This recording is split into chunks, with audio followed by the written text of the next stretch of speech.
अस्सलाम वालेकुम। आप देख रहे हैं यूट्यूब पर द करण नाज शो। मैं हूं करण नाज। शुक्रगुजार हूं आपकी कि आपने मेरे चैनल के लिए वक्त निकाला। अगर अभी तक आपने इसको सब्सक्राइब नहीं किया है तो प्लीज़ इसको सब्सक्राइब जरूर कर लीजिए। इसके साथ साथ वीडियो को आखिर तक जरूर देखिएगा क्योंकि आज मैं अदम बर्दाश्त के हवाले से बात करने जा रही हूँ। एक बड़ा अजीब व गरीब वाकया मेरे सामने आया है जिसकी डिटेल्स आप लोगों के साथ शेयर करती हूँ। लियाकताबाद का ये वाकया है, सिंधी होटल के करीब का ये वाकया है।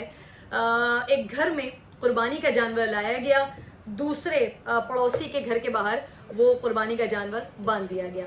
कुर्बानी के जानवर को देखा जब उस घर के मकीनों ने जिनके घर के बाहर ये जानवर बांधा गया था, बड़े नाराज हुए, बड़ा गुस्सा आया इस बात पर।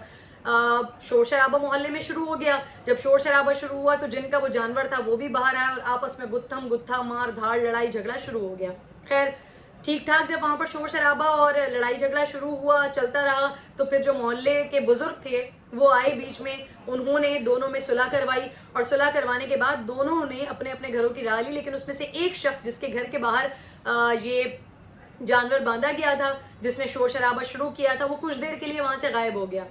थोड़ी देर के बाद जब वो वापस आया, मोहल्लेदार जो ऐनी शाहिदीन वहां पर मौजूद हैं वो बता रहे हैं, थोड़ी देर के बाद जब वो वापस आया तो उसके हाथ में एक प्लास्टिक की बोतल थी।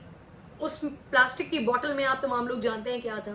उसमें खतरनाक तेजाब मौजूद था जो उस बेहिस इंसान ने, उस बेज़बान जानवर पर, जो कुर्बानी का जानवर है, जो अल्लाह रब्बुल इज़्ज़त वल जलाल की राह में खर्च करने के लिए, अल्लाह रब्बुल इज़्ज़त वल जलाल की राह में कुर्बान करने के लिए लाया गया है, उसने वो तेजाब उस बेज़बान जानवर पर डाल दिया, जिसकी वजह से इस वक्त वो जानवर बहुत ज़्यादा तकलीफ में है। जानवर पर तेजाब डाला, फिर एक बार फिर से मोहल्ले में शोर शराबा शुरू हुआ। जिनका वो जानवर था वो बाहर आए, लड़ाई झगड़ा, फड्डे फसाद शुरू हो गए। पुलिस आई बीच में, उन दोनों को, जिनका जानवर था उसको भी, जिसने तेजाब जानवर पर फेंका उनको भी लेकर थाने चले गए। मोहल्ले के बुजुर्गों को पता चला, वो फिर थाने पहुंचे। वहां पर जाकर उन्होंने इन दोनों के दरमियान सुलह सफाई करवाई, अफाम तफहीम से बात खत्म हुई, मामले को रफा दफा किया और दोनों लोग, जिनका वो कुर्बानी का जानवर था वो भी, जिसने तेजाब फेंका था वो भी, दोनों अपने अपने घरों को आ गए। कुर्बानी का जो जानवर है वो इस वक्त शदीद अजियत में, शदीद तकलीफ में है। जो लोग हैं वो इस वक्त उसको डॉक्टर को दिखा रहे हैं और वो अभी भी उसकी कुर्बानी करेंगे। सबसे पहली बात ये कि जब कुर्बानी का जानवर तो बेनक्स होना चाहिए, उसमें कोई नक्स नहीं होना चाहिए, उसके अंदर कोई भी खराबी नहीं होनी चाहिए क्योंकि वो अल्लाह की राह में जा रहा है। लेकिन अब वो नक्स वाला जानवर हो गया, उसके ऊपर तेजाब फेंक दिया गया, बीमार हो गया या वो ज़ख्मी हो गया, तो अब उसकी कुर्बानी नहीं हो सकती। लेकिन जो कुर्बानी के लिए वो जानवर लेकर आए हैं वो इसकी अभी भी कुर्बानी करना चाह रहे हैं और उन्होंने अपने घर के बाहर वो जानवर वहीं पर बांधा हुआ है, उसको डॉक्टर को दिखाया जा रहा है, उसकी ट्रीटमेंट हो रही है। दूसरी जो इम्पोर्टेंट बात उसमें यह है कि मोहल्लेदार वहां पर गए, मामले को उन्होंने रफा दफा करवा दिया और दोनों घर पर आ गए। सवाल यहाँ पर यह बनता है कि जिस शख्स ने अदम बर्दाश्त का ये शदीद मुजाहरा किया कि अशरफुल मखलूकात होते हुए, इंसान होते हुए, एक बेज़बान जानवर पर इतना बदतरीन जुल्म कि उसको तेजाब से झुलसा दिया गया, जला दिया गया, उसको हमारे पुलिस वालों ने, थाने वालों ने छोड़ दिया क्योंकि मामला खत्म हो गया था। क्योंकि जो पार्टी थी, जिनका वो जानवर था, वो नहीं चाहती आगे मामला की कोई कार्रवाई करवाना, मामले को आगे बढ़ाना, कोई एफआईआर कटवाना, तो इसलिए पुलिस ने भी छोड़ दिया क्योंकि पुलिस के पास कोई कानून इस हवाले से मौजूद नहीं है। लोगों को, अगर कोई इंसान तेजाब गर्दी का शिकार होता है तो उसके लिए तो खवारीन मौजूद है, लेकिन अगर कोई बेज़बान जानवर तेजाब गर्दी का शिकार हो रहा है, उसके ऊपर कोई इस तरह का वाकया किया जा रहा है, उसके साथ ये कोई बेहिसी की जा रही है, तो उसके लिए कोई कानून ही मौजूद नहीं है। तो इसलिए पुलिस एहलकारों ने और थाने वालों ने भी छोड़ दिया। यहाँ पर मोहल्ले वाले, जिस शख्स ने इतनी बेहिसी का मुजाहरा किया कि एक बेज़बान जानवर के ऊपर तेजाब फेंक दिया, मोहल्ले वाले जाकर उसको छुड़वाने की कोशिश कर रहे हैं। और ये दोनों फैमिलीज, जिनका वो जानवर था और जिन्होंने तेजाब फेंका, ये दोनों फैमिलीज आपस में रिश्तेदार हैं। और अदम बर्दाश्त का ये आलम है कि अपने ही रिश्तेदारों के लाए हुए एक बेज़बान जानवर के ऊपर तेजाब फेंक दिया, उसको तेजाब से, गरीब को, उस बेज़बान जानवर को, बेज़रर जानवर को तेजाब से झुलसा दिया।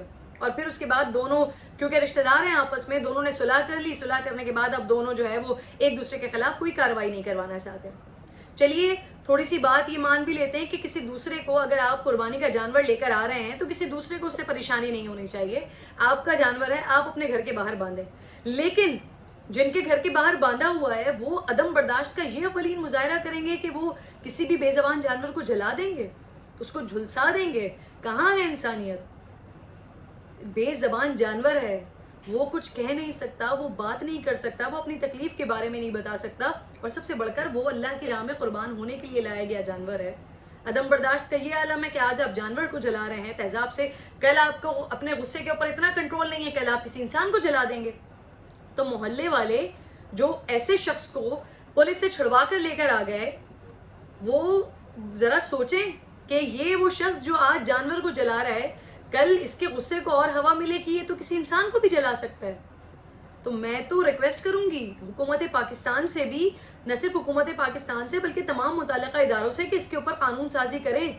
जो लोग जानवरों के साथ, जो लोग बेजबान बेजरर जानवरों के साथ, बेजबानों के साथ जुल्म कर रहे हैं, उनके लिए भी कोई कानून साजी करें कि इस मुल्क में जानवरों के साथ, कुर्बानी के जानवरों के साथ, ये चले कुर्बानी का जानवर ना भी हो, जानवर हो, बेजबान जानवर हो, उसके साथ ये जुल्म बर्बरियत। और फिर सबसे इंपॉर्टेंट बात ये कि जो शख्स किसी बेजबान जानवर के साथ ये सब कुछ कर रहा है, उसको बचाकर तो हम उसके हौसले को हवा दे रहे हैं मजीद, कि ठीक है आज तुमने जानवर को जलाया है, कल तुम किसी इंसान को भी जला सकते हो।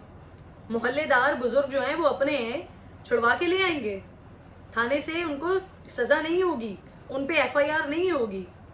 अभी इस वक्त हो ये रहा है कि मैंने भी कोशिश की थी कि मैं इस फैमिली से बात कर सकूं, इस मामले पर इस आवाज़ उठा सकूं, लेकिन ये फैमिली, दोनों फैमिलीज बात करने को तैयार नहीं है। ये चाहते नहीं है कि इस मामले को, ये मेन स्ट्रीम मीडिया पर आए। जब ये मीडिया पर आएगा तो ऑब्वियसली पुलिस वालों को इस पर FIR करनी पड़ेगी, FIR होगी तो FIR के बाद फिर फर्दर कार्रवाई करनी पड़ेगी। तो इसलिए ये दोनों फैमिलीज चाहती ही नहीं है।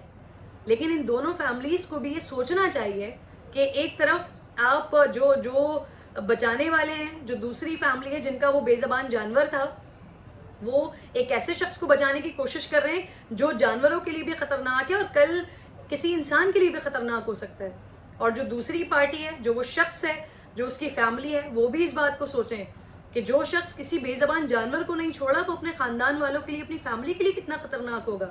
बहरहाल ये इंटॉलरेंस, ये अदम बर्दाश्त जो हमारे माशरे में बुरे तरीके से परवान चढ़ रहा है, तमाम लोगों को अपने अपने गिरेबानों में झांकने की ज़रूरत है, देखने की ज़रूरत है कि हम कहाँ हम कोलैप्स कर रहे हैं अपने अंदर, कि जहाँ पर हम अदम बर्दाश्त के इस लेवल पर आ जाएं कि हम ना इंसानों में फ़र्क करें, ना जानवरों में फ़र्क करें, और बस गुस्सा जहाँ भी निकल सके वहाँ हम अपना गुस्सा निकालें। और कुछ आप तमाम लोगों से मेरी ये भी रिक्वेस्ट है कि अल्लाह के नाम पे कुर्बानी ज़रूर करें। कुर्बानी हर साहिबे इस्तिताअत, साहिबे हैसियत शख्स के ऊपर लाजिम है, लेकिन खुदारा अपनी कुर्बानी के लिए, जो आप अल्लाह रब्बुल जलाल की खुशनुदी के लिए कर रहे हैं, उसकी वजह से आप दूसरे लोगों को तकलीफ ना पहुंचाएं।